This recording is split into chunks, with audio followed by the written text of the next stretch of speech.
सौरभ शर्मा जी, सहारनपुर से। महाराज जी, मैं आध्यात्मिक जीवन और ग्रस्त जीवन के बीच में संतुलन नहीं बना पा रहा हूं। ऐसे में कैसे स्थापित करूं दोनों को? नहीं, कोई विपरीत नहीं है। हमारे पास आध्यात्मिक सिद्धांत है। यत करो शिव भगवान ने कहा है, जो तुम कार्य करते हो। कई बार सत्संग सुना होगा आपने, अगर ध्यान हो, कि यदि हम 8 घंटे नौकरी करते हैं, 8 घंटे में क्या आपको 8 बार कहने का अवसर नहीं मिला राधा राधा?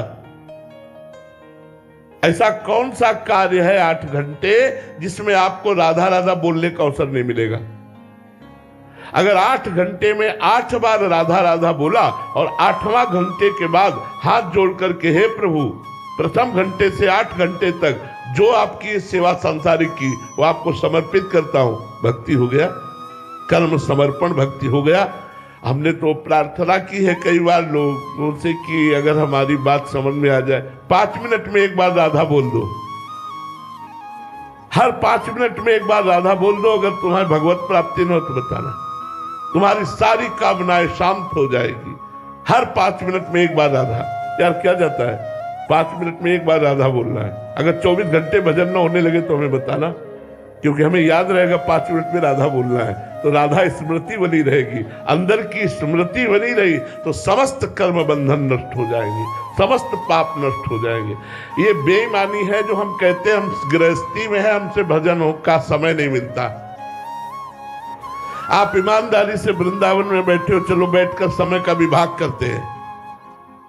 24 घंटे हैं, 12 घंटे कौन काम करता है? कोई बिरला ही काम करता है। नहीं, 8 घंटे प्राय 10 घंटे काम करते हैं। हम 12 घंटे आपको काम के दिए, कार्य के 12 घंटे कार्य के दिए, 6 घंटे सोने के दिए, 12 6 18, 2 घंटे भोजन के लिए दिए, 18 19 20, 1 घंटे मनोरंजन के लिए दिए, 21, 3 घंटे बचे।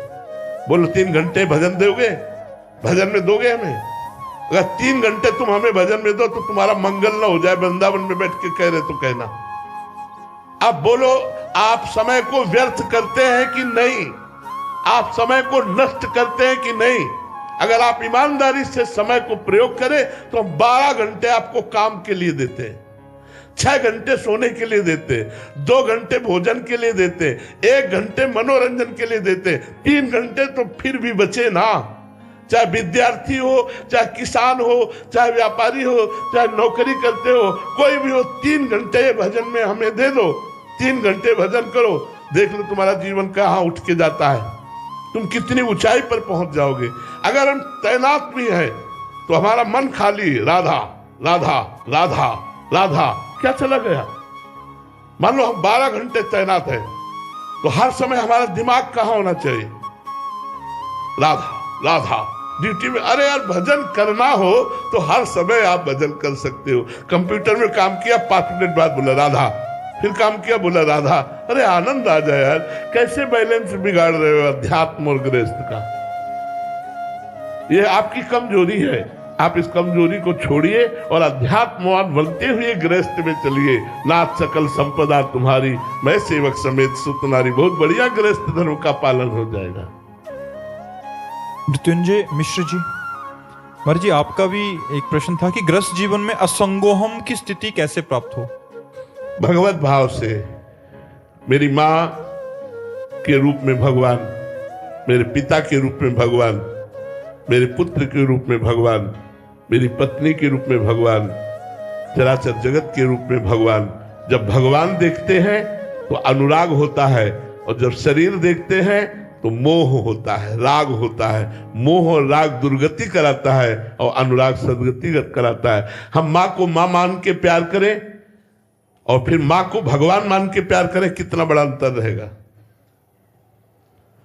मातृ देवो भव पितृ देवो भव। पत्नी को पत्नी मान के प्यार करें और अपना भगवान मान के प्यार करें तो कितना प्यार करेंगे। प्यार ही प्यार।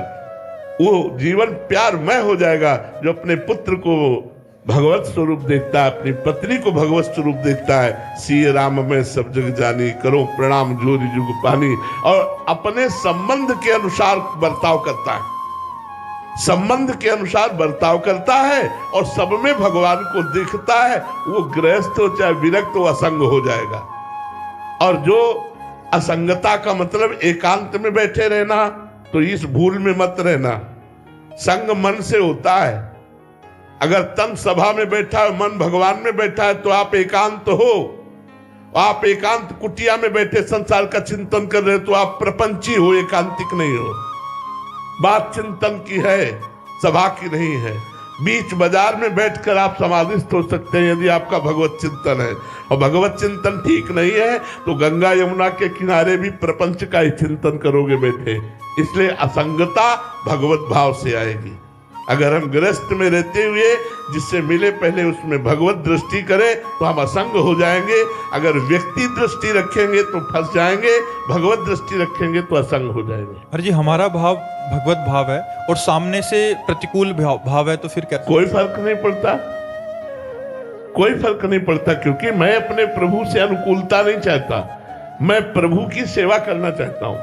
पुत्र रूप में प्रभु आए, जरूरत पड़ेगी डांट लगाएंगे क्योंकि मेरा कर्तव्य है, लेकिन है मेरे भगवान। जब हम इस व्यवहार में चलेंगे तो प्रतिकूलता हमें खलेगी ही नहीं। पहले तो हम भाव धारण करें ना, तो हमें प्रतिकूलता और अनुकूलता दोनों से मतलब नहीं रह जाएगा।